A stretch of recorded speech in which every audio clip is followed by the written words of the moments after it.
Bonjour à tous et bienvenue dans ce 11e épisode de Tout de suite. Aujourd'hui, nous allons nous pencher sur une remarque qu'on peut souvent lire sur internet ou qu'on a au moins une fois dite. Encore une suite? Ils ont plus d'imagination ou quoi? Et justement, est-ce que cette remarque est vraie? Est-ce que les studios n'ont plus d'imagination et recyclent à tout va? Les studios sont-ils en panne d'inspiration? Il suffit de faire une recherche Google pour s'en rendre compte. Parmi les superproductions de l'an dernier, seulement 2 films ne sont ni des suites, ni des préquels, reboots, remakes ou spin-off. Ces 2 films sont Lucy et Interstellar. Gardez-les dans un coin de la tête parce qu'on va en reparler de ces deux-là. Notre problématique du jour va me permettre de vous parler de la blacklist, quelque chose qui n'existe qu'aux États-Unis. L'idée vient d'un certain Franklin Leonard qui bossait pour la société de production de Leonardo DiCaprio et qui lisait des scénarios à longueur de journée qui étaient pour la plupart assez mauvais. Il a alors décidé de demander à ses collègues et à ses concurrents hollywoodiens de lui donner leur liste perso des 10 meilleurs scénarios qu'il venait de lire. Cette idée s'est officialisée et, chaque année, une nouvelle blacklist est publiée. On y a trouvé notamment les scripts de Juno, Little Miss Sunshine et plus récemment Imitation Game ou même American Sniper. Et si certains de ces scénarios présents dans cette liste sont des adaptations, la plupart sont des œuvres originales. Donc ce n'est pas un manque d'imagination, c'est surtout un manque d'audace. En effet, il faut garder en tête que le cinéma est avant tout une industrie qui dépense des sommes faramineuses dans des superproductions chaque année et qui compte bien avoir un retour sur investissement. Ainsi, il est moins risqué de produire un film qui porte sur un univers que les spectateurs connaissent déjà. C'est aussi simple que ça, en tout cas en théorie. En effet, on ne compte plus les adaptations ou les suites qui se sont foirées au box-office. Je pense par exemple à L'Agence Touriste, sortie en 2010, qui était l'adaptation de la série télé culte des années 80.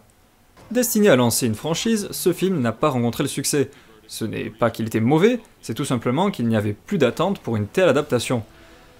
Tout ça, c'est une question d'équilibre entre la popularité de la licence, la communication, la qualité du film en lui-même et les attentes du public. Actuellement, les studios Disney maîtrisent cet équilibre à la perfection en mettant en chantier des adaptations de leurs classiques en prise de vue réelle. En 2010, l'adaptation d'Alice au Pays des Merveilles de Tim Burton avait récolté plus d'1 milliard de dollars de recettes à travers le monde pour 200 millions de budget, et ce, malgré les critiques plus que mitigées. C'est ainsi qu'en 2014, le très bon Maléfique avec l'excellente Angelina Jolie sort sur nos écrans, et encore une fois, c'est un succès commercial, c'est aussi le plus gros succès au box-office de la carrière d'Angelina Jolie. Ce succès monstre confirmera au studio qu'il y a bel et bien une attente autour des réadaptations de classiques Disney, et c'est ainsi que Cendrillon a été mis en chantier. Il sort ce mois-ci et il ne fait aucun doute que le film va marcher. Sortiront ensuite La Belle et la Bête avec Emma Watson, en même temps qui de mieux pour incarner la Belle, et ensuite dans le désordre, Alice au Pays des Merveilles 2, sans Tim Burton à la réal, qui sera lui sur Dumbo. Oui, Dumbo. Et il y aura aussi donc Le Livre de la Jungle et beaucoup d'autres, j'en suis certain. Mais alors, si le monde du cinéma à gros budget n'est qu'un monde de chiffres et de rapports gain-perte, qui a encore la chance de pouvoir sortir des films sans aucun modèle de référence? C'est là qu'on revient sur nos 2 cartons de l'an dernier, Lucy et Interstellar. Ce qu'il faut pour faire à peu près ce qu'on veut à Hollywood, c'est un CV en béton, ou un acteur principal qui assure des entrées à la simple évocation de son nom. Et quand on conjugue les deux, c'est le top du top.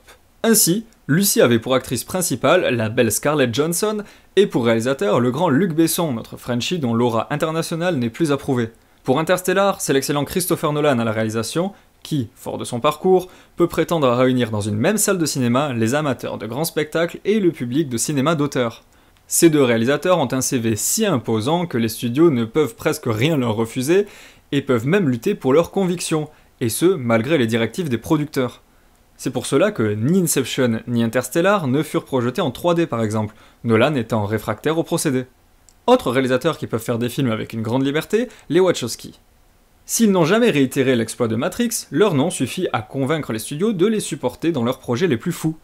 Et d'ailleurs, je vous renvoie à la super rétrospective de Durandal sur les Wachowski, c'est juste fascinant et extrêmement pédagogique, que vous connaissiez leur travail ou non. Au final, non, les studios ne manquent pas d'imagination. La blacklist nous prouve que des scénaristes extrêmement talentueux attendent encore que leur script soit porté à l'écran par des réalisateurs tout aussi doués. Le souci vient du fait que le cinéma est un art, mais c'est aussi une industrie, et que les studios doivent acquérir une pérennité financière pour pouvoir accorder des projets plus ambitieux et inédits à des réalisateurs qui ont déjà fait leurs preuves. Mais il n'y a pas que les blockbusters dans la vie, et je vous encourage à vous ouvrir à différents types de cinéma, des films plus conventionnels peuvent être tout aussi divertissants. Merci à tous et à toutes d'avoir regardé cette vidéo, j'espère qu'elle vous a plu, et si c'est le cas, je vous encourage à la partager, à liker et à laisser un commentaire. En attendant, je vous dis à tout de suite sur la nouvelle page Facebook de l'émission. Ciao.